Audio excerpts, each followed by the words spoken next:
सबको नमस्कार। वीडियो शुरू करने से पहले एक सूचना जो सर्विसेज के बारे में है। हम कुंडली का एनालिसिस करते हैं और स्टॉक मार्केट के एंगल से कुंडली का विश्लेषण करते हैं कि कौन सा सेक्टर आपको ठीक रहेगा आपकी कुंडली के मुताबिक, कौन सा समय आपको ठीक रहेगा आपकी कुंडली के मुताबिक। वो सर्विसेज जो कोई लेना चाहता है वो व्हाट्सएप नंबर नीचे दिया हुआ है, उस पर संपर्क कर सकता है।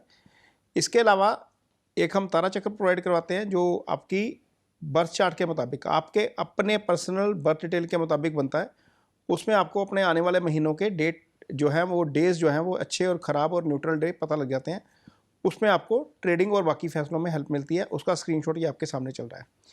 इसके अलावा व्हाट्सएप के ऊपर ही हम गोल्ड और सिल्वर की जो है वो डेली एस्ट्रो साइकिल के मुताबिक उसकी जो मूवमेंट हो सकती है वो प्रोवाइड करवाते हैं। फिजिकल ट्रेडर्स के लिए जो कोई ये सर्विसेज लेना चाहे उसको भी ये दी जा सकती है।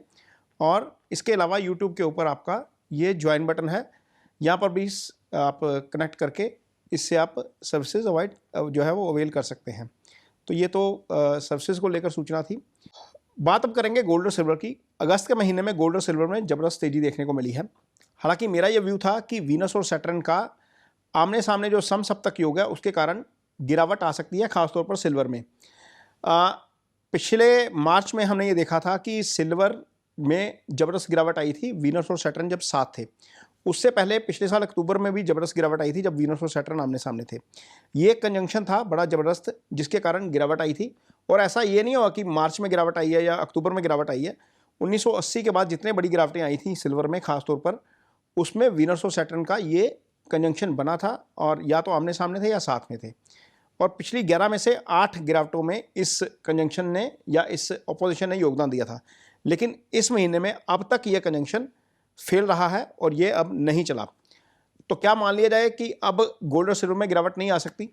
तो 2 सितंबर तक तो ये कंजंक्शन बना ही हुआ है और इस हफ्ते में ग्रहण भी है। तो मान सकते हैं कि कुछ ना कुछ हल्का फुल्का पुल बैक यहाँ से एस्ट्रोलॉजिकली मिल सकता है देखने को। लेकिन यदि हम अब तक का व्यू देखें तो अब तक गोल्ड सिल्वर बहुत तेज रहे हैं। आगे इस वीडियो में और जानकारी आपको देंगे और एक बहुत अच्छी रिसर्च हमने की है, उस रिसर्च को भी आपके सामने रखेंगे जिससे आपको डेली मूवमेंट को समझने में मदद मिलेगी। वैसे जो हम देते हैं एनालिसिस देते हैं डेली का मून की मूवमेंट के ऊपर देते हैं। अब मून का डाटा एक तैयार किया है, उससे आपको काफ़ी मदद मिलेगी। खैर पिछले हफ्ते गोल्ड सिल्वर देखते हैं। गोल्ड सिल्वर 14 अगस्त को जो गोल्ड था वो बंद हुआ था कॉमेक्स के ऊपर $4437 के ऊपर। 21 अगस्त की उसकी क्लोजिंग रही है 4680 की। वीकली गेन रहा है $243 का और अराउंड 6% का इसमें गेन आया है। एमसीएक्स पे आते हैं तो 14 अगस्त की क्लोजिंग 1,54,506 थी और 21 अगस्त की क्लोजिंग 1,62,438 है।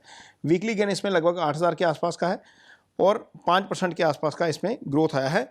सिल्वर इसी प्रकार कॉमेक्स में हम देखते हैं तो 14 अगस्त को 65.11 पे था, 21 अगस्त को 69.53 पे है। वीकली गेन इसमें $4.42 का बना है और अराउंड 7% जो है वो अप है वहाँ पर कॉमेक्स में। एमसीएक्स पे बात करते हैं तो 14 अगस्त का क्लोजिंग थी 2,35,924, 21 अगस्त की क्लोजिंग आपकी 2,46,597 है। वीकली गेन निकलता है लगभग 10,673 का और 4.5% के आसपास की इसमें तेजी है। फंडामेंटल यदि हम देखते हैं तो फंडामेंटल अभी भी 2-3 चीज़ें बहुत इंपॉर्टेंट बनी हुई हैं। एक तो वॉर है, वॉर के ऊपर दोनों तरफ से अलग अलग स्टेटमेंट्स आ रही हैं। हालांकि वॉर को फैक्टर आउट कर दिया बाजार ने, अभी वॉर को बहुत सीरियसली नहीं ले रहा, लेकिन यदि ये थोड़ा सा भी एक्सलेट होता है तो क्रूड बढ़ेगा। क्रूड बढ़ने के कारण इसका असर गोल्ड सिल्वर के ऊपर डेफिनेटली आएगा। वॉर एक फंडामेंटल है जिसमें दोनों तरफ से स्टेटमेंट अभी चल रही हैं और ईरान की तरफ से भी बयान आया है ईरान के प्रेसिडेंट का कि वॉर ख़त्म होनी चाहिए और ट्रंप का भी बयान आया है कि वॉर जो है वो ईरान जो है वो एक अच्छी डील के लिए तैयार है।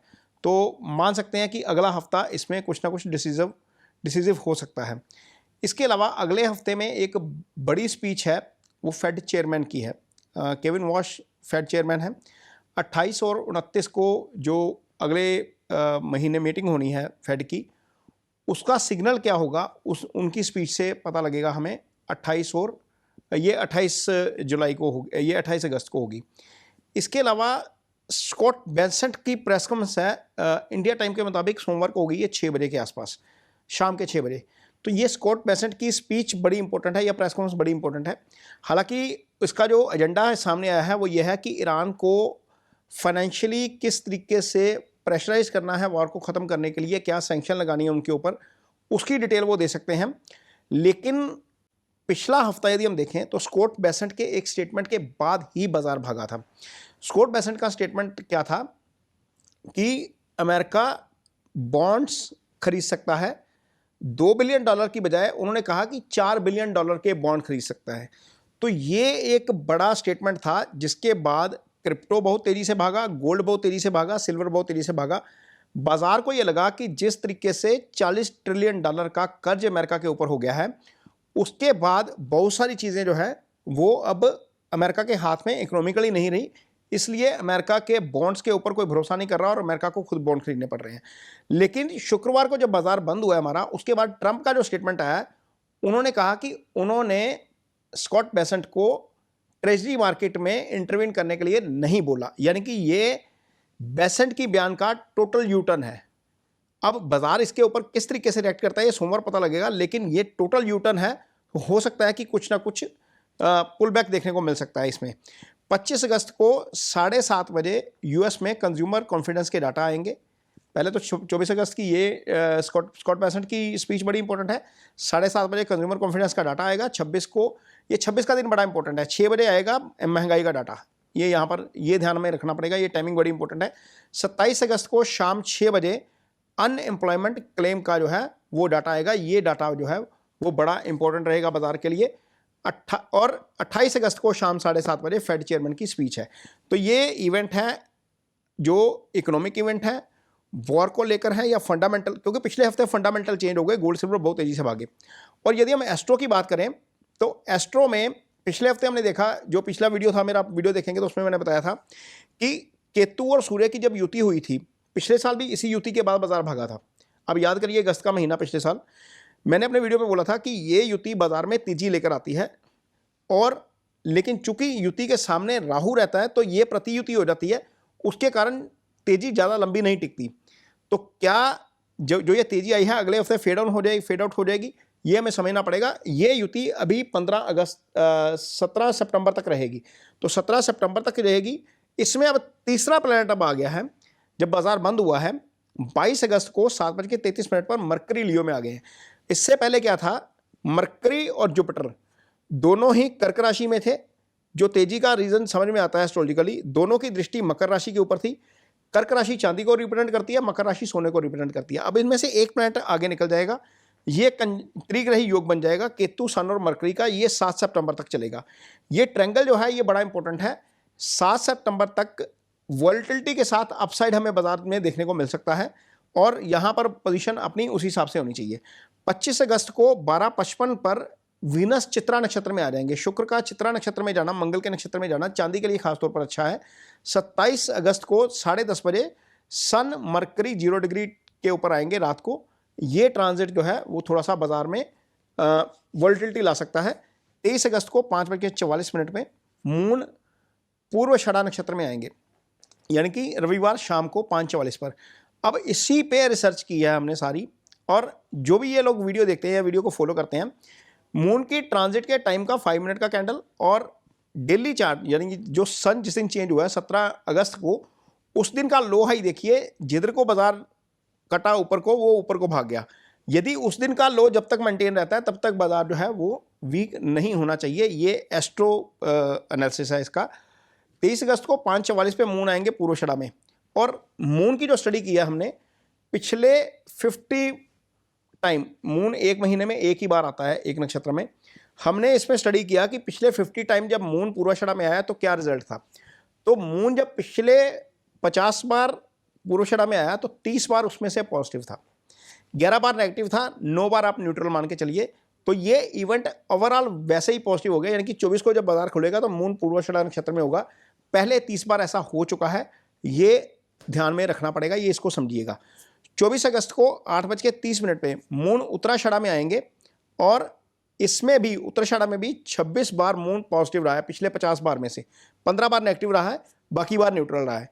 25 अगस्त को शाम 10:50 पे मून आएंगे श्रवणा में, ये चंद्रमा का नक्षत्र है, और 21 बार मून इस नक्षत्र में रहकर गोल्ड में पॉजिटिव रिजल्ट दे चुका है। ये यहाँ पर जितनी भी रिसर्च है सारी गोल्ड के ऊपर है, इसमें सिल्वर शामिल नहीं है, इसलिए इसको उसी लिहाज से देखिएगा।